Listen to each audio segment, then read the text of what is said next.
স্বাগত জানাচ্ছি খাতুনগঞ্জ থেকে মতিঝিলের সাথে আছে আমি শামীম জাহিদ। সমুদ্র সীমায় মৎস্য সম্পদ জরিপের কাজ শুরু হচ্ছে নভেম্বরে। তার আগে এ মাসে জরিপ জাহাজটি আনুষ্ঠানিকভাবে উদ্বোধন করবেন প্রধানমন্ত্রী শেখ হাসিনা।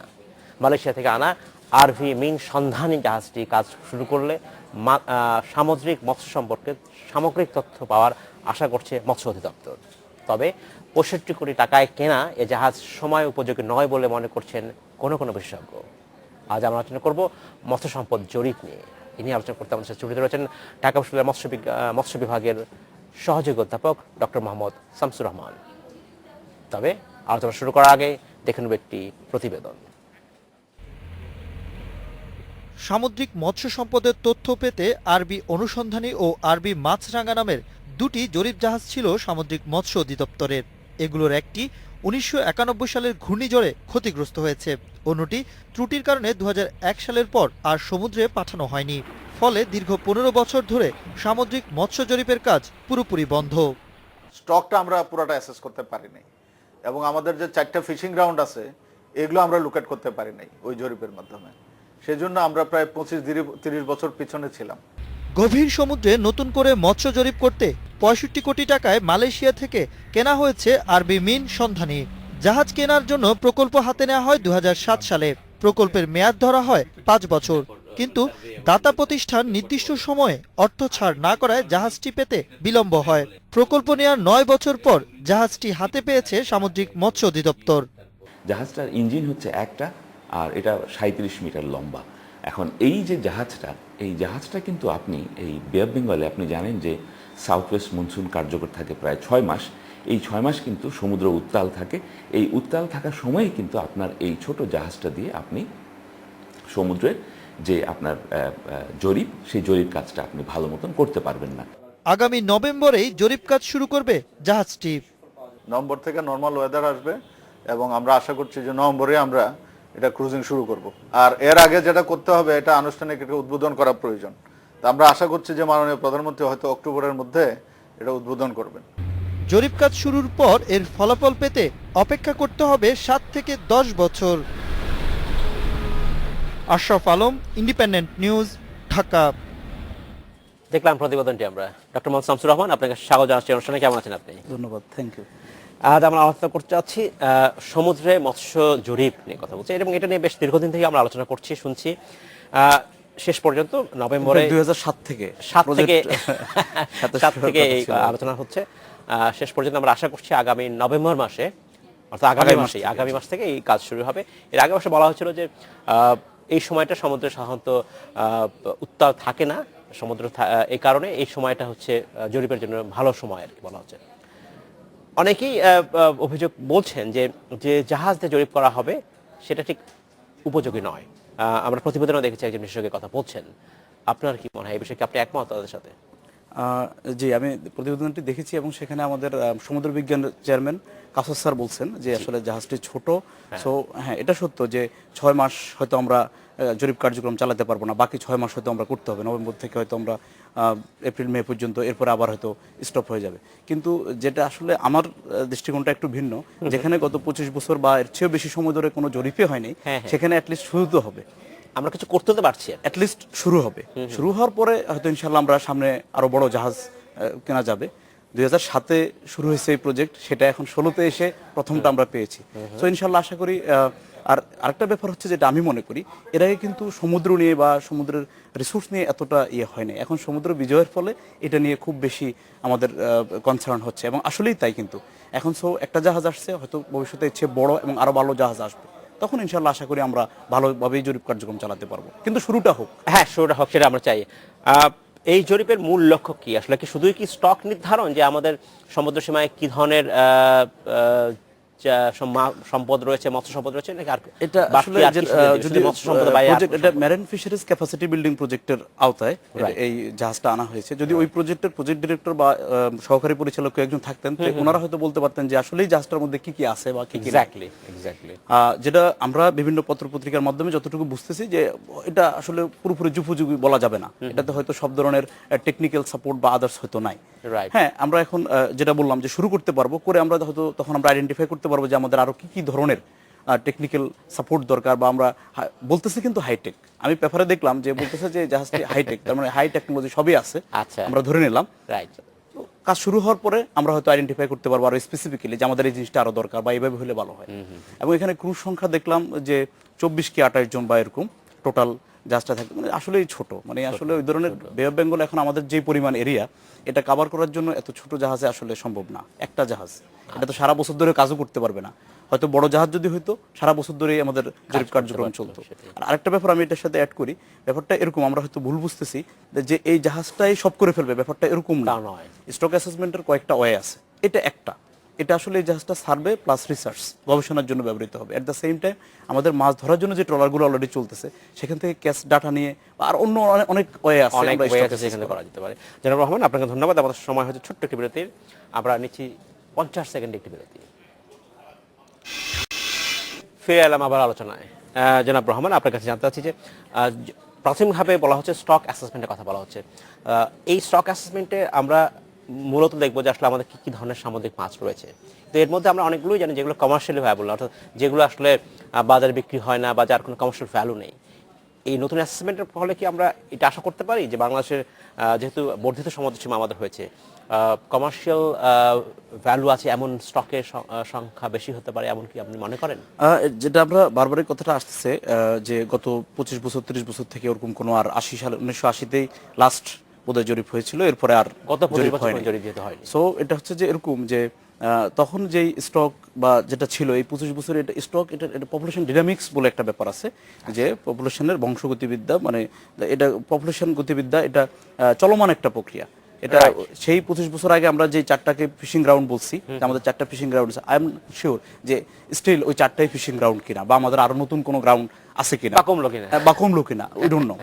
আর স্টক অ্যাসেসমেন্টের যে ব্যাপারটা, সেখানে টোটাল আমাদের স্টকটা কি আছে, সেখানে আবার স্পেসিস ওয়াইজ কি আছে, কোন স্পেসিস, যেটা বলছেন যে 475টা ফিনফিশ স্পেসিস, 36 শ্রিম্প স্পেসিস বলা হয়, কিন্তু এগুলো সবগুলোই কমার্শিয়ালি ইম্পর্টেন্ট না।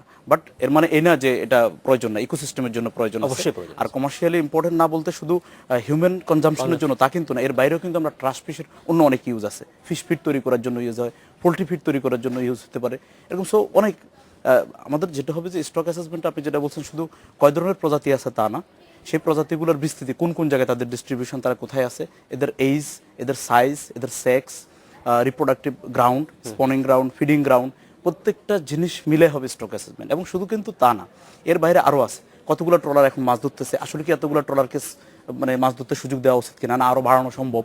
So it's a huge work.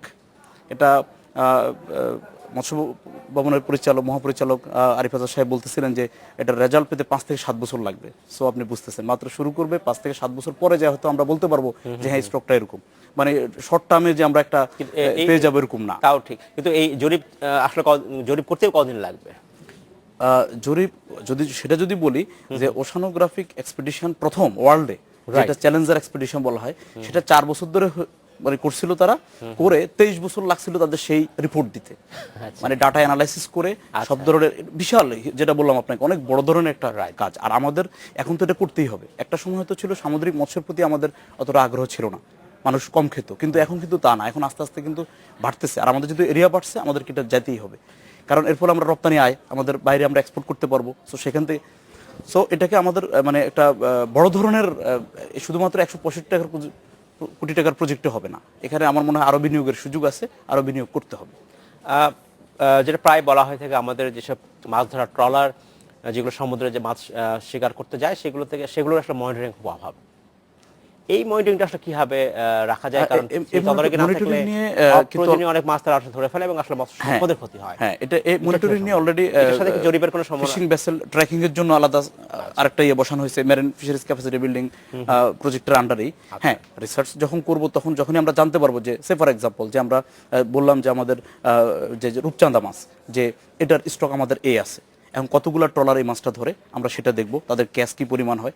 So maximum sustainable yield যেটাকে বলা হয়, যে আমরা কোন মাত্রা আহরণ করলে আমাদের স্টক নষ্ট হবে না, সেই মাত্রাটা আমরা ঠিক করব। দেন আমরা ইম্পোজ করে দেব কোটা সিস্টেম, যে এতটুকু ধরা যাবে, এর বেশি ধরা যাবে না। So catch per unit effort দিয়ে যে কতগুলো ট্রলারকে আমরা বলবো যে তোমরা এই মাছটা ধরতে পারো, আবার অনেকগুলোকে বলবো যে না, এটা ধরা যাবে না। সো এই ধরনের একটা, যখন আমরা স্টকটা জানতে পারবো তখন এই রেগুলেশনগুলো আমরা ইমপ্লিমেন্ট করতে পারবো।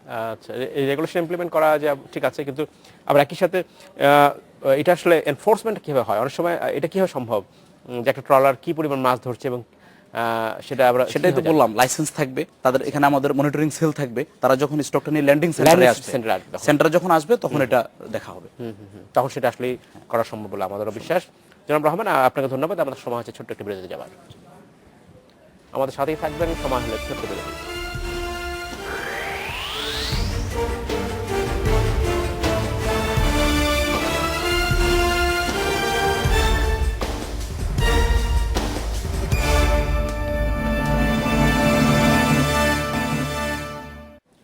স্বাগত একবার খাতুনগঞ্জ থেকে মধ্যশিলে। আজ আমরা আলোচনা করছি মৎস্য সম্পদ জরিপ নিয়ে। এই নিয়ে আলোচনা করতে আমাদের স্টুডিওতে রয়েছেন ঢাকা বিশ্ববিদ্যালয়ের মৎস্য বিজ্ঞান বিভাগের সহযোগী অধ্যাপক ডক্টর মোহাম্মদ শামসুর রহমান। ডক্টর রহমান, আপনাকে স্বাগত জানাচ্ছি অনুষ্ঠানে আরেকবার। আজ আমরা আলোচনা করছি মৎস্য বিভাগ যে জরিপ, অধিদপ্তর যে জরিপ করছে সমুদ্রে, সেটা নিয়ে কথা বলতে চাচ্ছি। জাহাজ এসছে ইতিমধ্যেই, 65 কোটি টাকায় কেনা হয়েছে, নভেম্বর মাসে শুরু হবে।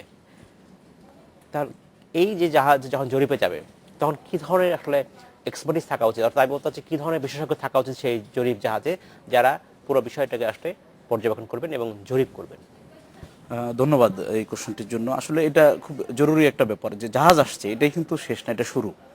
এখন জাহাজ আমাদের এটাকে বলা হচ্ছে যে দুইটা জিনিস আসতেছে at the same time, survey and research. তার মানে জরিপ হবে, কি আছে না আছে, সাথে সাথে গবেষণাও হবে। সো এখানে দুটো জিনিস, একটা হচ্ছে জাহাজের মধ্যে কি কি টেকনোলজিক্যাল ডেভেলপমেন্ট কি কি আছে সেটা একটা ফ্যাক্টর, প্লাস কারা কারা এক্সপার্ট যাচ্ছেন জাহাজে করে এই জরিপ কারা যান।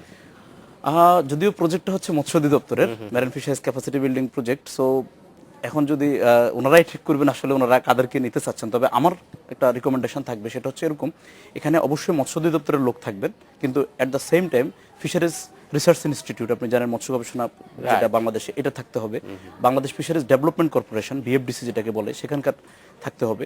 এবং অবশ্যই ঢাকা বিশ্ববিদ্যালয় বা অন্য যে কোনো বিশ্ববিদ্যালয় থেকে যেসব শিক্ষকরা সমুদ্র নিয়ে গবেষণা করেন, সমুদ্রের মাছ নিয়ে গবেষণা করেন, এরকম অধ্যাপকদের টিম থাকতে হবে। এবং এখানে জরুরি যেটা, সেটা হচ্ছে আমাদেরকে স্কিল ম্যান পাওয়ারও তৈরি করতে হবে অ্যাট দ্য সেম টাইম। এটা হয়তো কয়েক বছরের ব্যাপার, কিন্তু যেমন এই জাহাজটার ক্ষেত্রে বলা হচ্ছে 20 থেকে 25 বছর হয়তো এটা কন্টিনিউ চলবে, কিন্তু এর মধ্যে ইনশাল্লাহ আমাদের আরো জাহাজ আসবে, আমাদের তখন আরো লোকবল দরকার হবে। সেই জন্য যেটা করতে হবে, পিএইচডি, এমফিল, এমএস এই ধরনের গবেষণার সাথে যারা জড়িত, এই ধরনের স্টুডেন্টদেরকেও এই জাহাজে সুযোগ দিতে হবে। এবং জাহাজ যখন এক্সপিডিশনে যাবে তখন অবশ্যই এই ধরনের শিক্ষক, গবেষক সাথে স্টুডেন্ট নিয়ে যেতে হবে।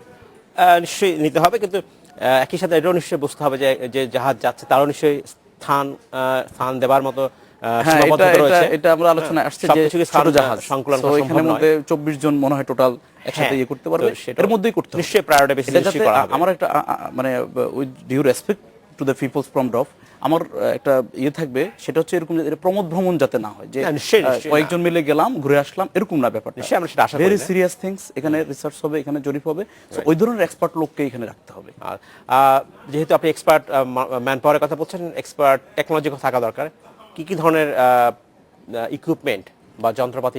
আমি যতটুকু দেখছি যে বলা হচ্ছে যে এই জাহাজটাতে হাইটেক সব ধরনের টেকনোলজি থাকবে জরিপ কাজের জন্য বা গবেষণার জন্য। এখানে একটা জিনিস আমি বলি, আমরা যখন ওখানে বিভিন্ন ধরনের গবেষণার জন্য স্যাম্পল যখন কালেক্ট করা হবে সমুদ্র থেকে, বিভিন্ন ধরনের মাছ বা আরো অন্যান্য অ্যাকোয়াটিক অর্গানিজমস যেগুলোর আমাদের ইকোনমিক ভ্যালু আছে অথবা বায়োলজিক্যাল ভ্যালু আছে, এদের আইডেন্টিফিকেশনের ব্যাপার আছে। সো ওই জাহাজের মধ্যে at the same time wet lab, dry lab থাকতে হবে। এবং শুধু তা না, ওখানে যে স্যাম্পলগুলো কালেক্ট করা হবে সেগুলো এনে স্থলভাগে, আমাদের এখানেও ল্যাবরেটরি ব্যবস্থা থাকতে হবে যেখানে সেগুলো নিয়ে গবেষণা করা যাবে।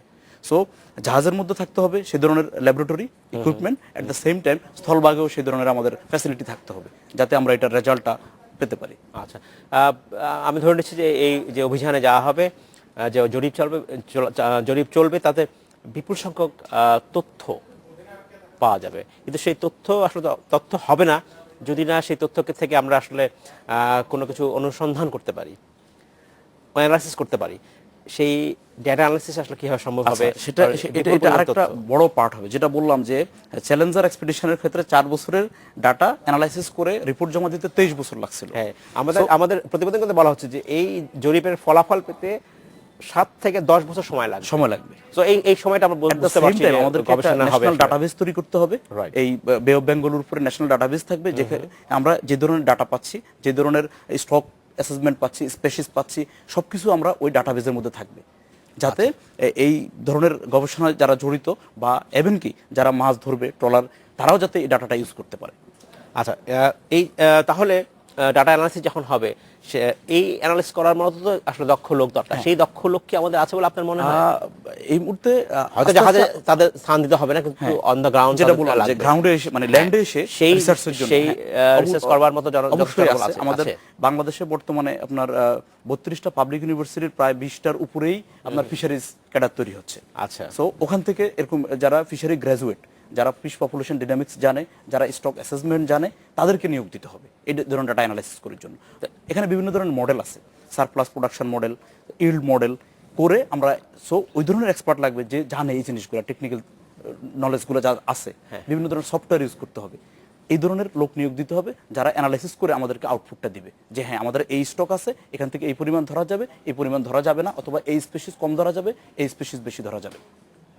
আমরা যদি বলি এই যে প্রকল্প চলছে, সেটা প্রকল্পে নিশ্চয়ই এটা হয়তো উল্লেখ করা আছে যে প্রকল্পের ব্যাপার যেটা দেখলাম যে 7 সালে শুরু হয়ে 5 বছরের প্রকল্প 12 সালে অলরেডি শেষ হয়ে গেছে যদি একভাবে।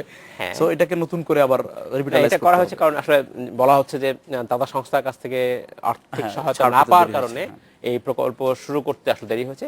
আমরা ধরে নিচ্ছি যে যেহেতু শুরুতে দেরিতে হয়েছে, শেষটাও সেভাবেই হবে।